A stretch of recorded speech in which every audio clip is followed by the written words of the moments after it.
tema da nossa mensagem de hoje é a Terra Prometida. Abram as suas Bíblias no livro de Êxodo, capítulo 3. Nós vamos ler do versículo 1 ao versículo 10.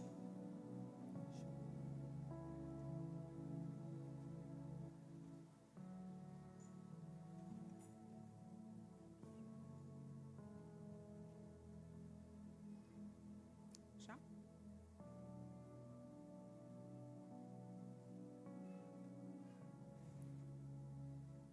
Moisés apacentava o rebanho de Jetro, o seu sogro, sacerdote de Midian.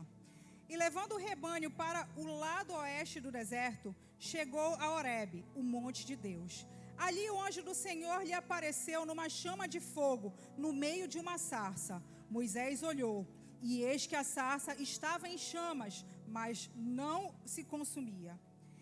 Então disse consigo mesmo: vou até lá para ver essa grande maravilha. Por que a sarça não se queima? Quando o Senhor viu que ele se aproximava para ver, Deus, do meio da sarça, o chamou e disse: Moisés, Moisés. Ele respondeu: eis-me aqui. Deus continuou: não se aproxime, tire as sandálias dos pés, porque o lugar em que você está é terra santa. Disse mais: eu sou o Deus de seu pai, o Deus de Abraão, o Deus de Isaque e o Deus de Jacó. Moisés escondeu o rosto porque teve medo de olhar para Deus.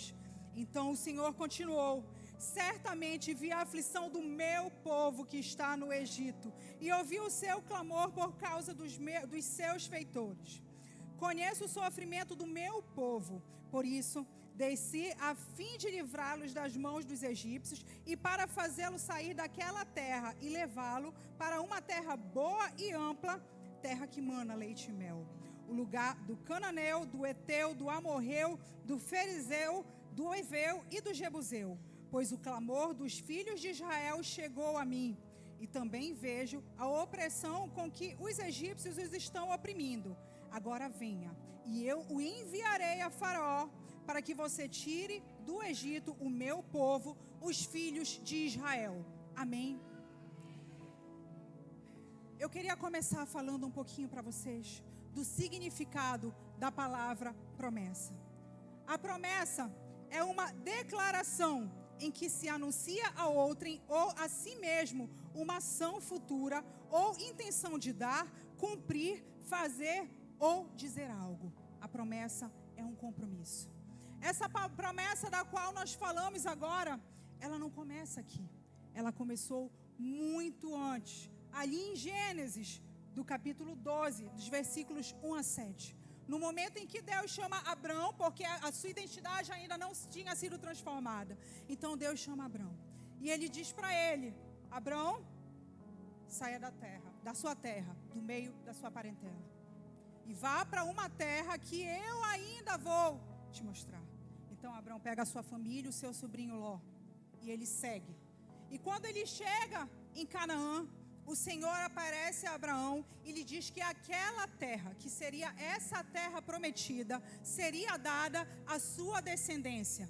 Naquele momento, aquela promessa foi liberada. Mas o que eu quero falar com você hoje é que há um percurso entre a liberação e o cumprimento da promessa. Esse foi o momento da liberação da promessa. Mas até o cumprimento da promessa, existe um trajeto que nós precisamos percorrer. Esse trajeto, ele é dividido, do meu ponto de vista, em 3 fases de execução, no caso dessa promessa. Quando você, por exemplo, contrata um arquiteto, você quer fazer uma reforma, ele te apresenta o projeto. Quando ele te apresenta o projeto, ele meio que já tem a forma de execução. Assim acontece com Deus. Quando Deus apresentou o projeto a Abraão, ele já tinha um plano. Mas o que acontece? Naquele momento a gente avança um pouquinho na Bíblia e o Senhor fala com Abraão. Abraão não tinha filhos. E quando o Senhor vem para reafirmar essa promessa, ele diz o que para Abraão? Que ele tornaria a descendência de Abraão inumerável, incontável, como as estrelas do céu, como os grãos de areia. E assim seria. Essa seria a primeira fase da execução. Porque naquele momento Abrão não tinha filhos. Sara era estéril, ela não podia gerar filhos. Então o Senhor precisaria fazer essa primeira fase da execução até onde nós chegarmos aqui no texto que nós lemos. Então hoje eu quero falar com vocês sobre essa segunda fase da execução. No momento em que o Senhor vê a opressão do seu povo e ele começa o cumprimento, a fase de execução no deserto para a chegada à terra prometida. E eu gostaria de falar com vocês sobre 4 lições que nós precisamos aprender em meio ao deserto. 4 lições que nós precisamos aprender nesse trajeto. Por quê? Porque quando nós temos uma promessa liberada sobre as nossas vidas, com certeza a nossa primeira reação é de alegria. Mas nós ainda não sabemos o que nós vamos precisar fazer para que aquela promessa se cumpra. Então eu volto para o texto bíblico para você entender que Deus lança a promessa sobre a vida de Abraão. E aí em seguida, Deus faz uma aliança com Abraão. E ele diz, de minha parte, eu vou fazer dessa forma. Mas da sua parte, você precisa fazer dessa forma. Essa promessa vem aliançada. E toda aliança tem 2 partes. E é por isso que muitas vezes, eu e você, ficamos errantes no meio do deserto. E a primeira lição que eu quero falar com você é que a santidade é o ponto de partida para o cumprimento da promessa. No texto que nós acabamos de ler, em Êxodo, capítulo 3, no versículo 5, está escrito: Deus continuou, não se aproxime, tire as sandálias dos pés, porque o lugar em que você está é terra santa. Sandália é cheia de impureza, porque a gente passa e vai levando toda a sujeira. E isso de uma forma simbólica. Então, se eu recebo uma promessa de Deus, a primeira coisa que eu preciso entender é que essa promessa não vai se cumprir de qualquer jeito. Por quê? Porque chaves humanas não destravam portas divinas. A minha forma de agir não vai destravar uma porta que vai ser aberta por Deus. E eu volto com vocês para Gênesis 18, 19. Um momentinho, gente. Tem aí Gênesis 18, 19? Vou ler assim, porque está muito pequeno lá. Porque eu escolhi para que ordene aos seus filhos e à sua casa depois dele, a fim de que guardem o caminho do Senhor e pratiquem a justiça e o juízo, para que o Senhor faça vir sobre Abraão o que prometeu. Então havia uma condição. Era necessário cumprir os requisitos de Deus. Eu precisava responder às expectativas de Deus para que aquela promessa fosse liberada. E eu quero dizer mais, quando o Senhor chega a Abraão ali atrás e promete dar um filho para ele, e promete tornar a descendência dele numerosa, Abraão olha para as circunstâncias. E como ele não tinha filhos, como Sara era estéril, ele tentou abrir essa porta com uma chave humana. Por quê? Porque Sara entrega a sua escrava, ele deita com ela e nasce Ismael. Ali na frente, Abraão tenta mais uma vez negociar com o Senhor, porque quando o Senhor aparece, o que ele tenta? Ele pede para que Deus considere Ismael como aquele por meio de quem a promessa se cumpriria. E o Senhor fala o que é? Não. Ele vai até abençoar Ismael por causa de Abraão. Ele vai atender o pedido de Abraão. Mas a promessa de Deus possuía uma chave específica. Possuía uma maneira específica para ser cumprida. E ela, como sempre, aconteceria por meio de milagre. Então o Senhor dá a Sara, em meio à sua velhice, um filho. O filho através do qual a promessa de Deus se tornaria realidade. O acesso às promessas está vinculado aos critérios estabelecidos por Deus. Quem não corresponde aos critérios estabelecidos por Deus, fica vagando no deserto. É por isso que você recebe uma promessa, o seu coração se alegra, mas se você não se santifica, se você não entra na presença de Deus, você vai deixar com que aquela promessa adormeça até mesmo no seu coração. E isso é algo sério que eu queria conversar com vocês. Por quê? Porque em todas as áreas das nossas vidas, Nós temos vivido um tempo muito corrido, onde a nossa mente é muito movimentada o tempo todo. E eu sempre quero me preparar, eu sempre quero ser o melhor para qualquer área que eu vou ingressar. Então, se você quer ser um médico, você vai estudar anos porque você quer ser o melhor médico. Se você quer ser advogado, você vai estudar anos porque você quer ser o melhor advogado. Se você quer fazer concurso, tem gente que estuda 12, 13, sei lá quantas horas por dia, porque quer passar no concurso. Ser salvo, receber o Senhor Jesus, é o que há no universo de mais importante nas nossas vidas. Então, por que eu quero ter uma vida com Deus do meu jeito? Porque eu quero ter uma vida com Deus sem seguir aos critérios dele. Isso é algo que nós precisamos reavaliar nas nossas vidas. Nós temos tempo para trabalhar, tempo para estudar, tempo para falar com os amigos, tempo para olhar o Instagram, tempo para olhar o Facebook, muito tempo para estar no WhatsApp. Quanto tempo nós temos estado no secreto com Deus para aprender mais dessa palavra? Eu quero que isso sirva como uma reflexão para a sua vida.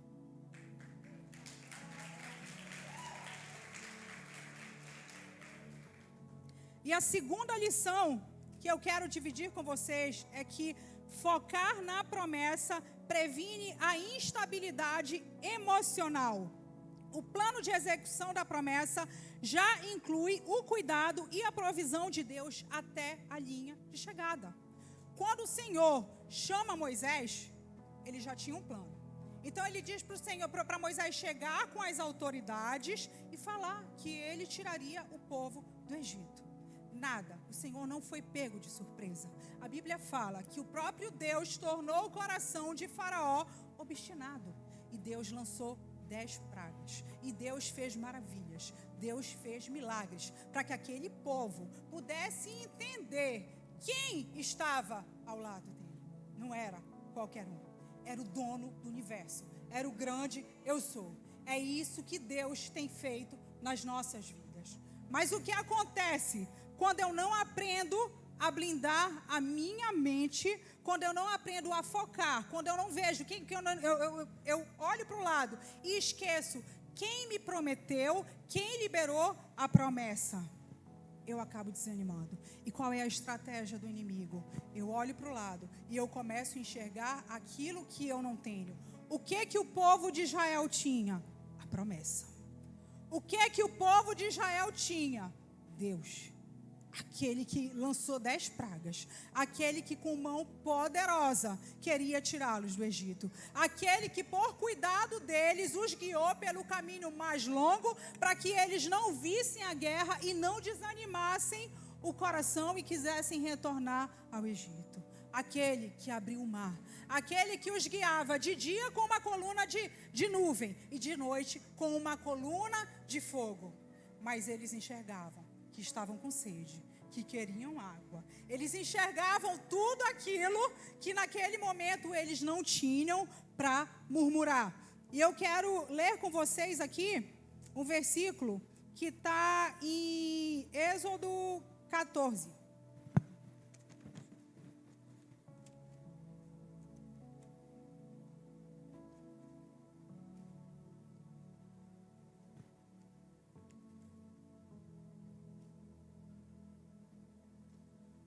Gente, não é Êxodo 14. Eu tô doida, é 4:31. Tá até aqui já. Preparado.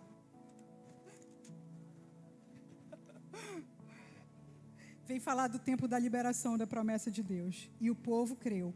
E quando ouviram que o Senhor havia visitado os filhos de Israel e visto a aflição deles, se inclinaram em adoração. Eu quero falar sobre a primeira reação ao receber a promessa. Por quê? Porque o mesmo povo que se inclinou, que se curvou em adoração a Deus, posteriormente, olha para Moisés e diz: foi por falta de sepulturas no Egito que você nos trouxe para morrer no deserto, onde tivéssemos morrido naquela terra. É assim que muitas vezes nós temos nos comportado. Às vezes eu acompanho pessoas que em um dia estão no ápice das suas emoções, por causa das promessas de Deus, por causa da esperança que guardam em Deus. mas diante de circunstâncias adversas, deixam o seu coração murchar e vivem uma verdadeira gangorra emocional.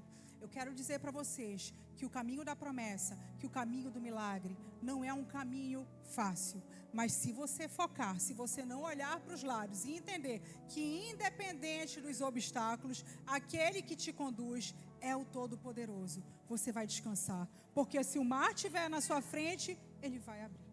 Se faltar comida, ele vai mandar. Se faltar água, ele vai mandar.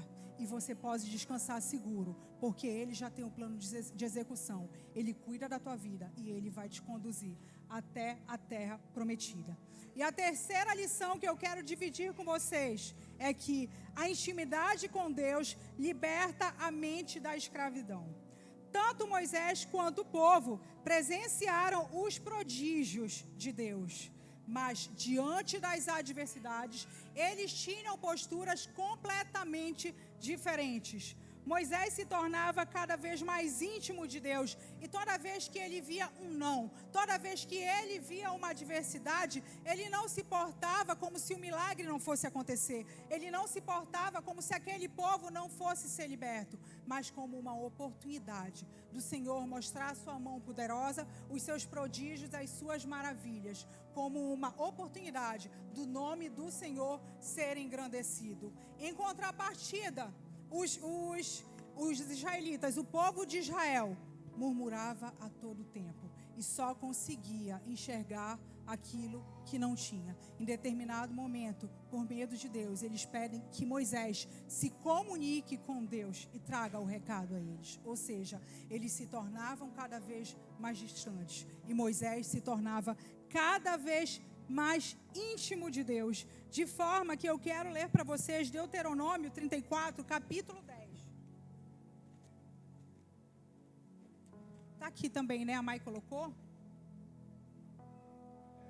Deuteronômio 34, capítulo 10. Está aqui.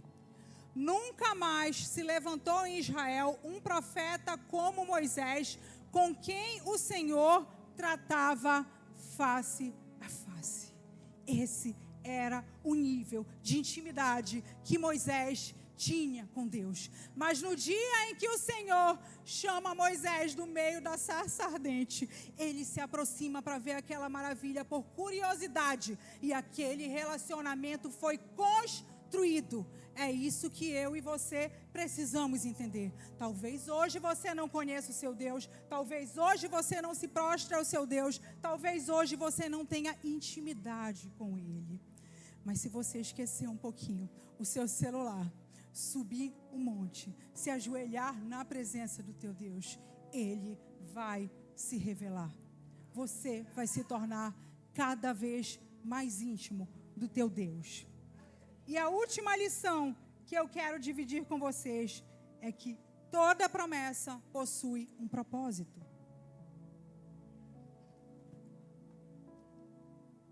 É necessário haver um alinhamento de expectativas.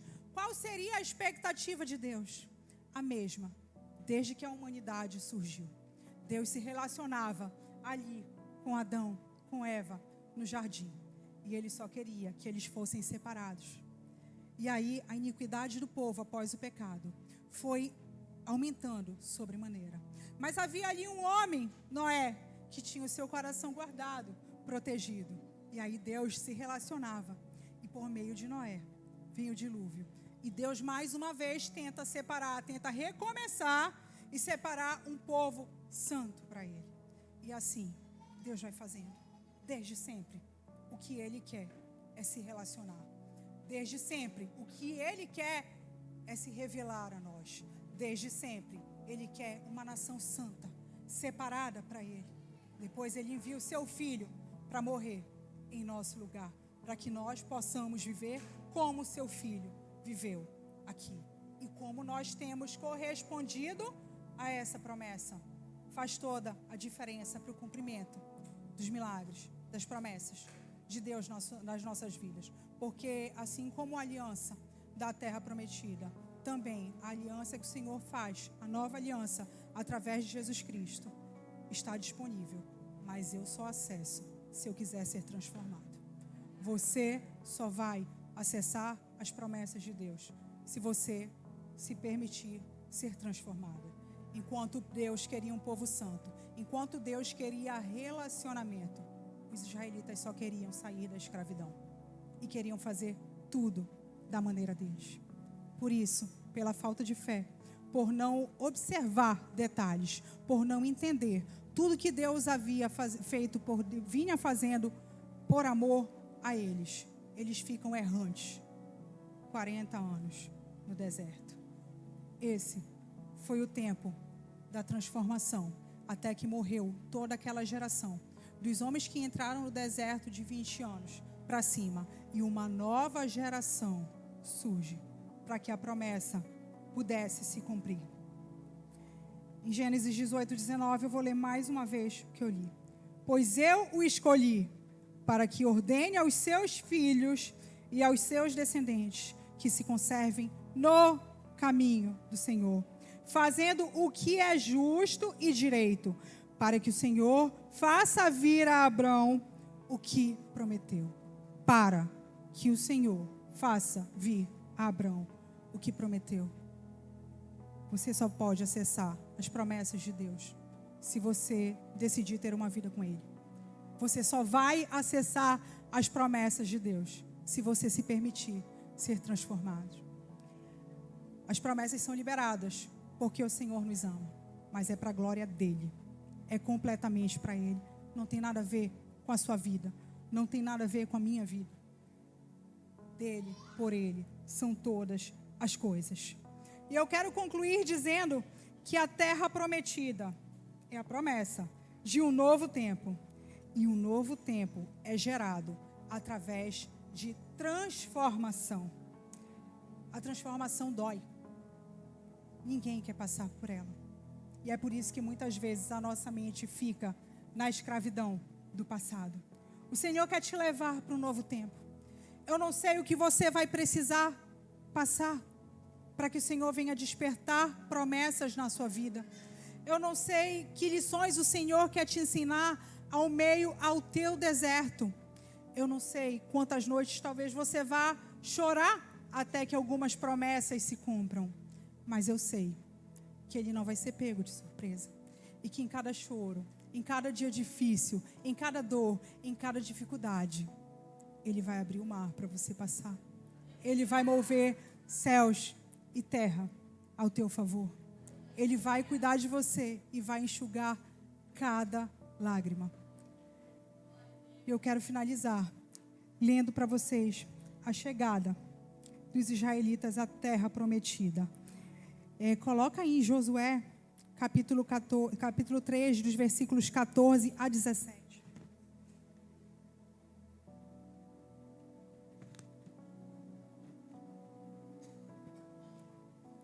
Quando o povo saiu das suas tendas para passar o Jordão, os sacerdotes se levantaram a arca da aliança e iam diante do povo. E quando os que levavam a arca chegaram ao Jordão e os seus pés se molharam na beira das águas, porque o Jordão transbordava sobre todas as suas ribanceiras durante todo o tempo da colheita. As águas que vinham de cima pararam de correr. Levantaram-se num montão, numa grande distância, até a cidade de Adã, que fica ao lado de Sartã. E as águas que desciam ao mar de Arabá, que é o mar salgado, foram completamente cortadas. Então, o povo passou diante de Jericó.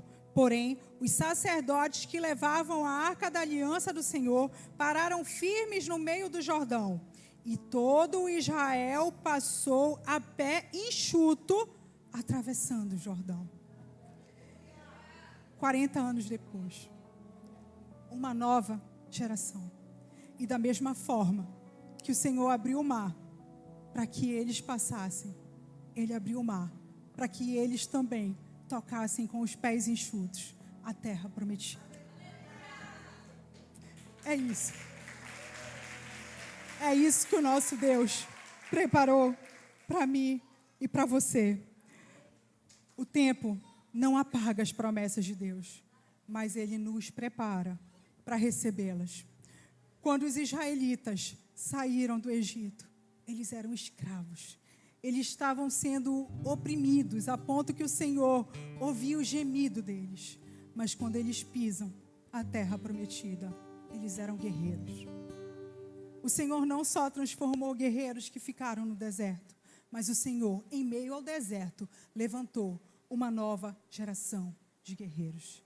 E eu quero te dizer que é isso que Ele vai fazer no nosso meio. Hoje Ele levanta guerreiras aqui. Hoje Ele desperta promessas, mas você precisa estar alinhada, porque as suas chaves não vão abrir as portas divinas. Então troque as suas chaves, tire as suas sandálias, foque na promessa e entenda que aquele que liberou a promessa, aquele que prometeu, é fiel para cumprir. Fique de pé.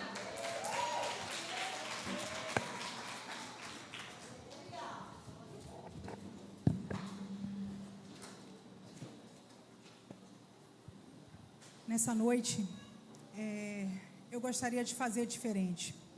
Todas as vezes eu peço que você venha aqui e eu chamo a nossa equipe para que nós possamos orar pessoalmente pela vida de vocês. Mas como amanhã nós teremos a sala profética e você vai ter essa oportunidade de ter esse momento de receber uma palavra liberada diretamente para a sua vida, eu quero fazer diferente. Se há promessas que parecem estar estagnadas na sua vida e que você precisa permitir que o Senhor desperte, eu gostaria que você viesse aqui na frente, mas hoje eu mesma gostaria de orar para você daqui de onde estou. Então, se você sentir no coração, se você quiser receber essa oração, vem aqui para que eu possa orar pela sua vida. Mas se você quiser ficar no seu lugar, eu peço que você, mesmo assim, abra o seu coração por inteiro, para que o Senhor possa te lembrar de todas as palavras que foram liberadas sobre a sua vida. As circunstâncias não alteram as promessas. O nosso coração pode até esfriar, mas o Senhor nos sacode, nos traz para o centro da vontade dEle, para nos lembrar de tudo aquilo que Ele quer fazer nas nossas vidas. Pai, nesse momento, eu te agradeço. Eu te agradeço pela oportunidade de estar aqui, Pai, e eu te apresento a vida de cada mulher, Senhor. Cada palavra que foi liberada, cada promessa que foi liberada, Senhor, e que caiu no esquecimento de alguma forma, mas apenas do nosso coração, não foi esquecida para Ti. Essa é uma noite do despertar das Tuas promessas nesse lugar. E eu te peço, Espírito Santo, que o Senhor toque vidas agora, que o Senhor desperte promessas, que o Senhor nos traga para o centro da Tua vontade e que nós possamos entender que nós não podemos desfrutar das Tuas promessas da nossa forma. Tudo é para a honra e glória do Teu santo nome. Então que possamos Te entregar o nosso melhor e focar, porque Tu és fiel para cumprir tudo quanto nos prometeste, Senhor. Toca vidas, ressuscita casamentos, Senhor. Traz filhos de volta para os Teus caminhos nesse momento, eu te peço. Espírito Santo, visita as nossas famílias, todos que não puderam estar aqui, Senhor. Converte o coração dos filhos aos pais e dos pais aos filhos, Senhor. Alcança as nossas famílias, Senhor. Visita leitos de hospitais agora, Espírito Santo, e derrama um bálsamo de cura. Nós não queremos, Senhor, ter uma vida longe da Tua presença e dos Teus sinais, mas queremos viver os Teus milagres no tempo que estivermos aqui. Eu te apresento as nossas vidas, os nossos corações, Senhor, e que o Senhor nesse momento venha despertar um novo tempo, um tempo de milagres, Senhor, um tempo de levantamento, para que possamos firmes na Tua presença caminhar até que os nossos pés toquem a terra prometida. Muito obrigada pelo Teu imenso amor. Em nome de Jesus. Amém e amém.